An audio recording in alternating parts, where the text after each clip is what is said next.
Today I'm going to talk about emotional detachment from your house. What is it? What's the benefit? How to do it? On how to do it, I'm going to give you 3 tips. Using different vocabulary, changing your mind shift, having a mind shift, and removing all personal items. And about the removing all personal items, I'm going to attack it from all different angles because that's a critical step. So what are we trying to ultimately achieve? There are 3 universal goals that everybody has, everybody who's selling their house, including me, including all my clients. Sell it for the highest amount of money, sell it in the shortest amount of time, spend the least amount of money or time or effort to get it ready to put it on the market. And if you're trying to achieve these 3 goals, emotionally detaching yourself is going to do a lot for you. So when I'm visiting my clients, seller clients, and consulting, the first question I ask them is, do you know your numbers? If you sold your house for X, Y, and Z, do you know how much you're going to keep? And the second question I ask them is, are you ready to emotionally detach yourself from your house? It's that important. Okay, let's talk about what is emotional attachment and what's the benefit of detaching yourself emotionally. First of all, everybody is attached to their house to some level. How does it happen? You live in it. You live in your house. You start creating memories, whether it's good or bad. You're raising your family. You're spending time with your family and friends.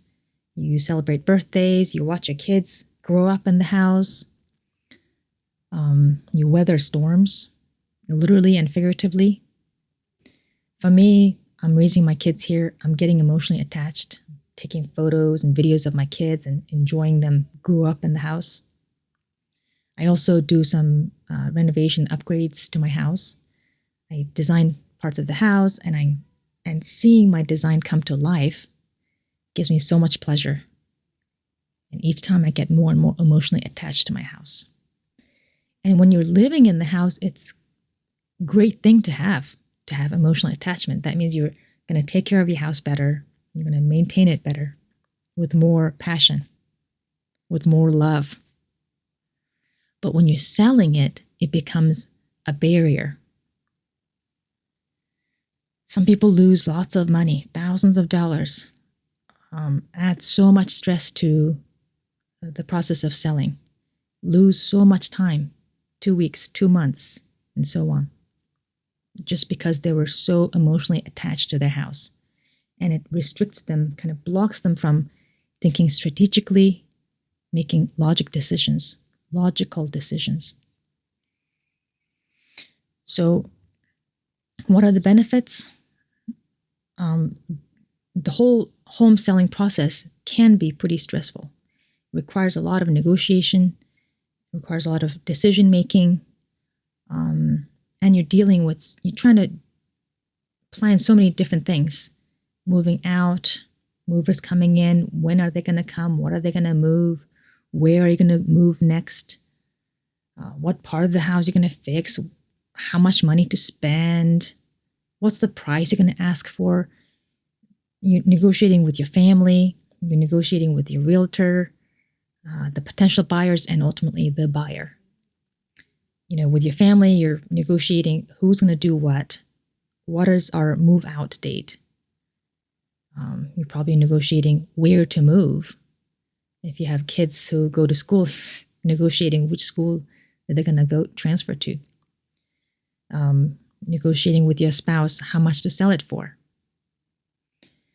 And with realtors, I actually recommend all my clients to interview multiple realtors to select the best one that they feel more connection with, more trust with.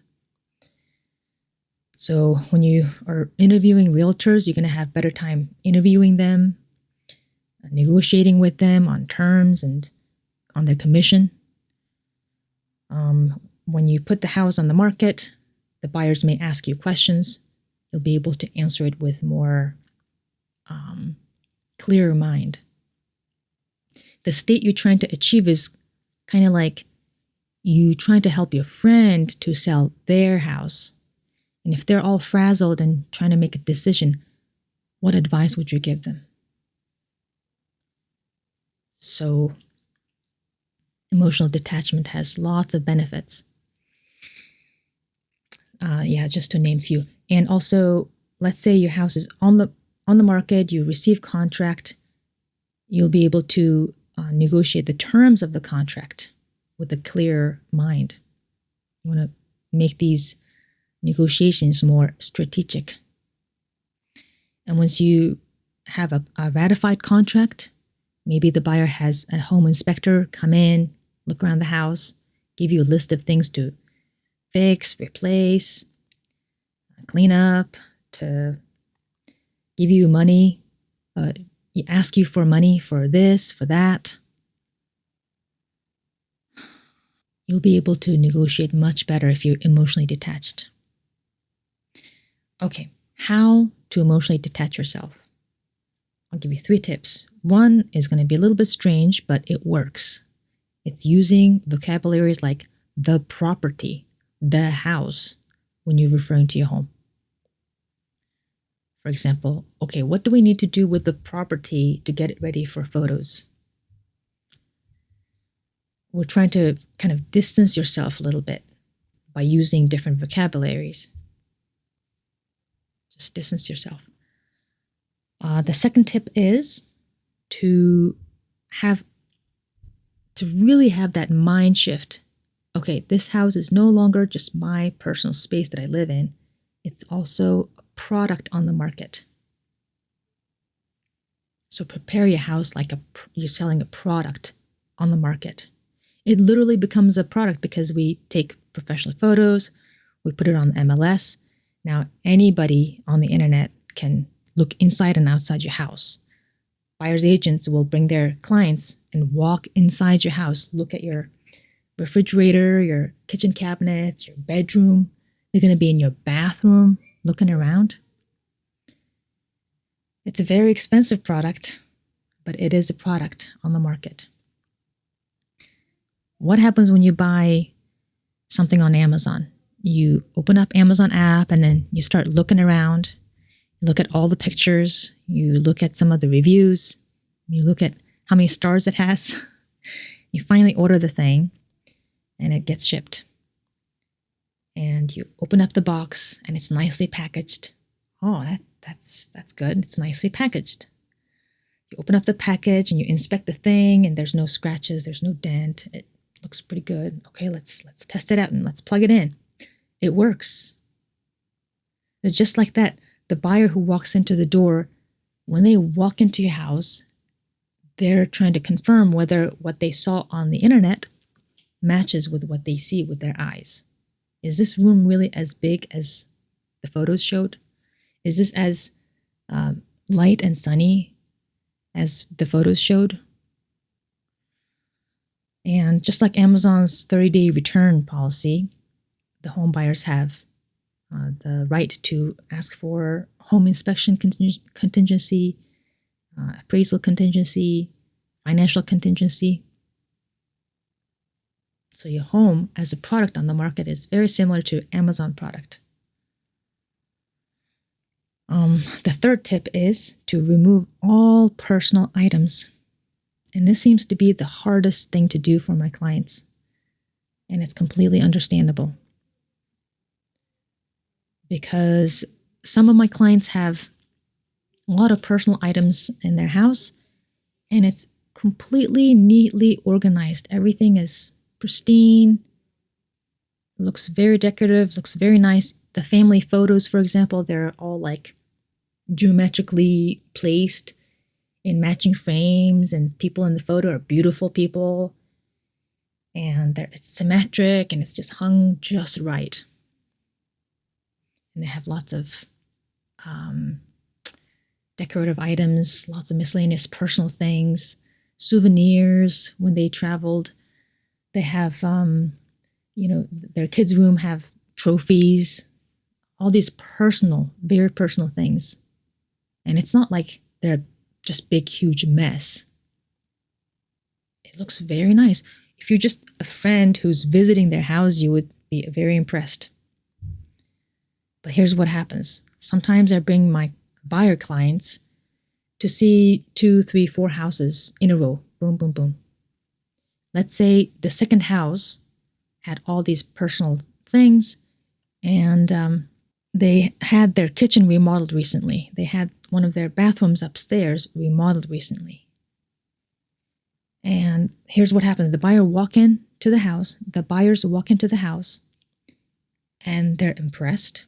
Oh, they live very neatly, very nice. Oh, wow, look at these photos. And they start to get distracted. Oh, wow, look at this family, beautiful family. Oh, look at that kid, so adorable. Oh my gosh, that is an adorable kid. This must be their grandparents. Oh, the husband was in the military. Oh, okay, cool. Oh, they went to Hawaii. Oh, we should go back to Hawaii. Remember, what year was it? We had such a nice time. We should plan another vacation there. That brings me lots of good memories. Oh, they're just completely distracted with their stuff. And they go into the kids' room. They're distracted by the trophies. They go into some other room, and they're distracted by all the ornaments and different things. And here's what happens. At the end of the day, when I'm asking them, okay, you saw these houses. Which one do you like the best? Which one do you want to put an offer on? And guess what? They can't remember the soft closed drawer in the second house with all those personal things. They can't remember that they had really nice, clean, big tub in that second bathroom upstairs. And they can't remember which universal direction the master bedroom had the windows. And these people happen to love to watch sunrise in the morning as they're waking up. That's one of their criterias. And now they have to, let me open up Zillow and see what we saw. Oh, why'd you spend 20 minutes, 30 minutes walking around the house if you're going to get distracted? I mean, it's not the buyer's fault, but that's the buyer psychology. That's what happens. So it doesn't matter if you have perfectly displayed personal items or if you have socks on the floor or pants on the bed. It's all distractions. And what we're trying to achieve is, let's say your house sits on the market for 1 week, and during that time you have 10 people come in to look at the house. You want every single person to walk into the door and easily imagine themselves living in that house.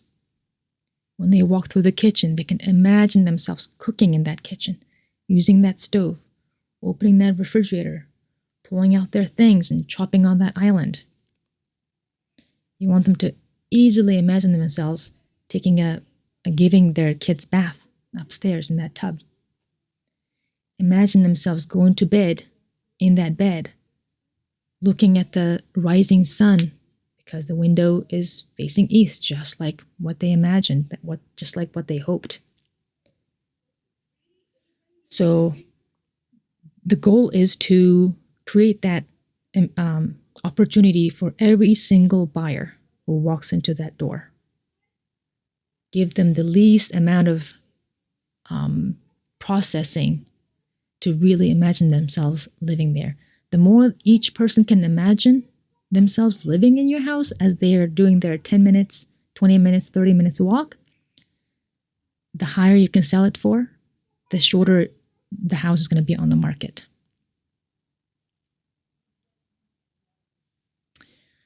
And I know removing personal items is really tough because it's part of decluttering. It's also part of staging. When you remove all these things, actually the space feels more inviting. It becomes more spacious. It becomes easier to have these imaginations. Also, you can think of it this way. You were planning to, at some point, sell it and move out of the house. Pack up all this stuff. You're just packing up some of the stuff, moving the time frame a little bit forward. Another quick thing, when you have all these things out in display, especially if it's like very valuable thing to you, very personal value, maybe you inherited it, Maybe you paid a lot of money to buy this thing. Now it's out on display. By the way, we as sellers agents, we have no control over who comes through that door and walks around in your house. We don't do a criminal background check.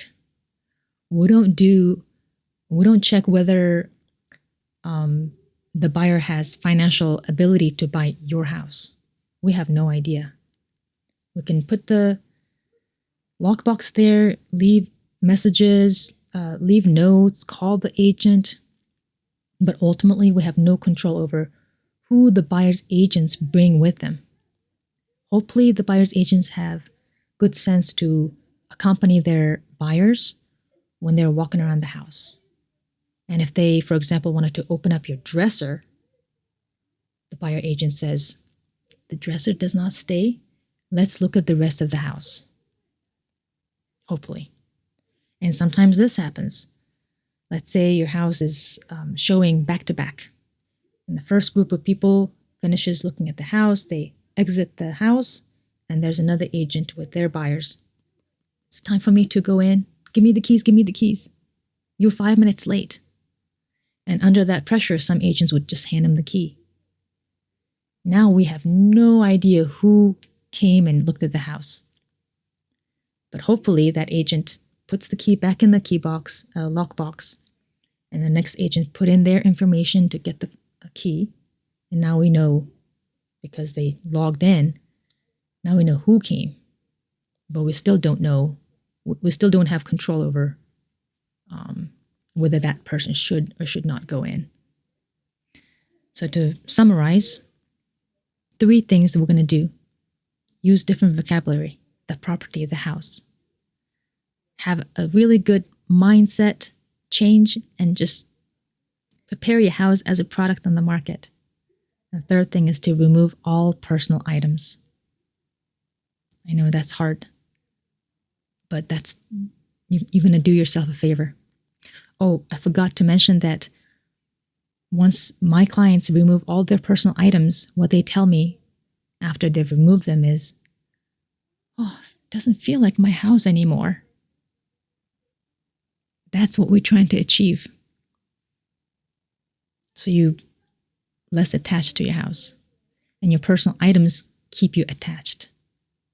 I hope this video helps you sell your house with the maximum profit within the shortest amount of time with the least amount of headache. Good luck with the sales of your house. I'm Achma, realtor in Sterling, Virginia, your guide to maximize the value of your house.